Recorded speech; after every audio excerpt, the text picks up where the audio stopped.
নমস্কার সবাইকে। পরমপিতা বাবা কি জয়। আজকের আলোচ্য বিষয় হচ্ছে এই যে মন, আমাদের এই মনটাই হচ্ছে অধোগতি ও অগ্রগতির কারণ। এই মনটাই আমাদের অগ্রগতি বা ভালোর দিকে নিয়ে যাওয়ার একটা কারণ, আর এই মনটাই হচ্ছে আমাদের অধোগতি ও খারাপ পথে নিয়ে যাওয়ার একটা কারণ। এই প্রসঙ্গে সংস্কৃতে একটা শ্লোক রয়েছে, আত্মনং রথিনং বিধি শরীরং রথমেবতু বুদ্ধিন্ত সারথিং বিধি মন প্রগ্রমেবচ। অর্থাৎ এই যে শরীরটা, শরীরটা কি ভগবানের দেওয়া একটা রথ গাড়ি। আর এই রথ গাড়ির মধ্যে রথি হচ্ছে আত্মা। তাহলে আমরা জেনে নিলাম যে আমাদের এই শরীরটার হচ্ছে কি একটা রথ গাড়ি। তাহলে আমাদের শরীরের মধ্যে রথিকে কে বসে আছেন? আত্মা।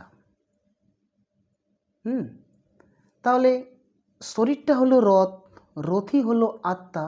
তাহলে সারথি কে চালাচ্ছেন? সারথিটা কি?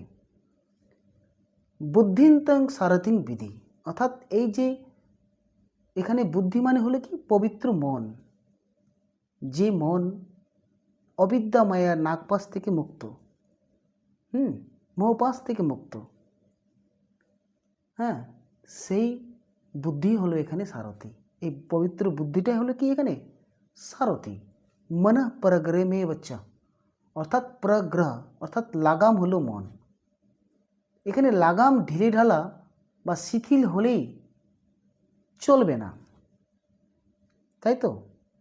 তো এই যে মনটা, অর্থাৎ এই মনটাকে কি করতে হবে? লাগাম দিতে হবে ভালো করে। যদি এই মনটাকে লাগাম ভালো করে না দেওয়া যায়, তাহলে আমরা এই যে শরীরটা রথ গাড়ি, তাহলে ঠিক মতো আমরা নিয়ে যেতে আমরা পারবো না।